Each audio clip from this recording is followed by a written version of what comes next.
নমস্কার, S Bangla news online খবর সব দেখাবো আমরা।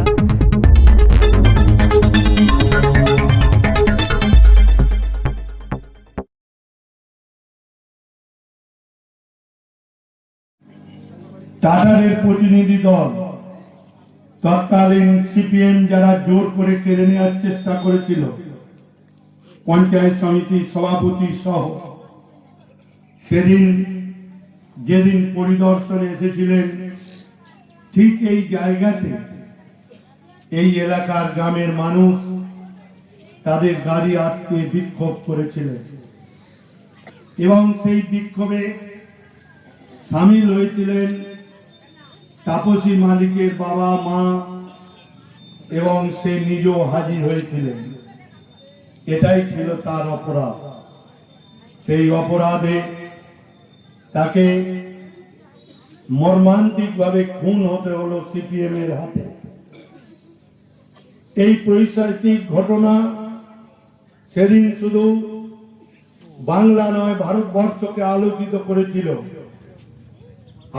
করেছিল, যাতে এই ঘটনাকে প্রতিবাদ আন্দোলন সংগঠিত হয়েছিল।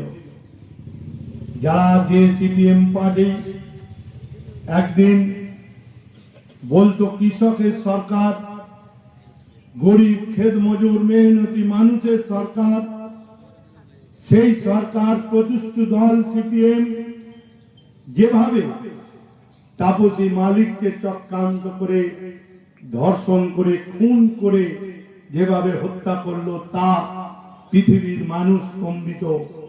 একটি কমিউনিস্ট দল তারা যে এই ঘৃণ্য অপরাধ করতে পারে, বিশেষ করে একজন ক্ষেত মজুরের মেয়ে এবং একটি কৃষক আন্দোলন করার জন্য সেই অপরাধে তাকে যে এইভাবে খুন হতে হবে, এটাই ছিল ভারতবর্ষ পৃথিবীর মানুষের কাছে স্তম্ভিত এবং আলোচনার বিষয়বস্তু হয়েছে। এখন এই দিনটা আমাদের সিঙ্গুরের মানুষের কাছে অত্যন্ত দুর্ভাগ্যজনক দিন। শুধুমাত্র 4 ফসলি জমি এবং জোর করে জমি নেয়ার প্রতিবাদ করার জন্য তাপসী মালিককে যেভাবে সিপিএমের হারমাদরা তাকে ধর্ষণ করে জীবন্ত পুড়িয়ে মেরেছে, এটা আমাদের কাছে অত্যন্ত মর্মান্তিক। আজকে 19 বছর হলো। প্রতি বছরই তার মৃত্যুর পর প্রতি বছরই আমরা সমাবেত হই, তাকে শ্রদ্ধা জানাই মাল্যদানের মধ্য দিয়ে এবং স্মরণ সভার মধ্য দিয়ে আমরা স্মরণ করি।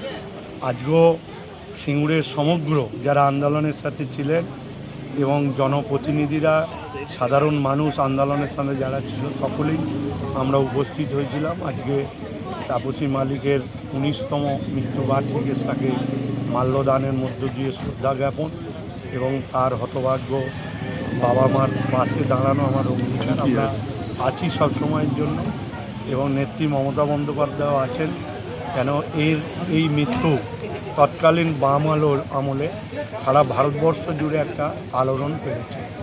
তাই শহীদের রক্ত কখনো ব্যর্থ হয় না, তা প্রমাণ করে দিয়ে গেছে তাপসী মালিক। আজকে সিঙ্গুর আন্দোলনের মধ্য দিয়ে সিঙ্গুর আন্দোলনের জয় হয়েছে, কৃষক তার জমি ফেরত পেয়েছে এবং অধিকার প্রতিষ্ঠিত হয়েছে এবং জোর করে কোনো সরকারি আগামী দিন কৃষকদের জমিকে কেড়ে নিতে পারবে না, আর 3-4 ফসলি জমিকে কেড়ে নিতে পারবে না। অন্তত এ সম্বন্ধে সারা ভারতবর্ষের মানুষকে সজাগ করে দিয়ে গেছে এই সিঙ্গুর আন্দোলন তাপসী মালিক।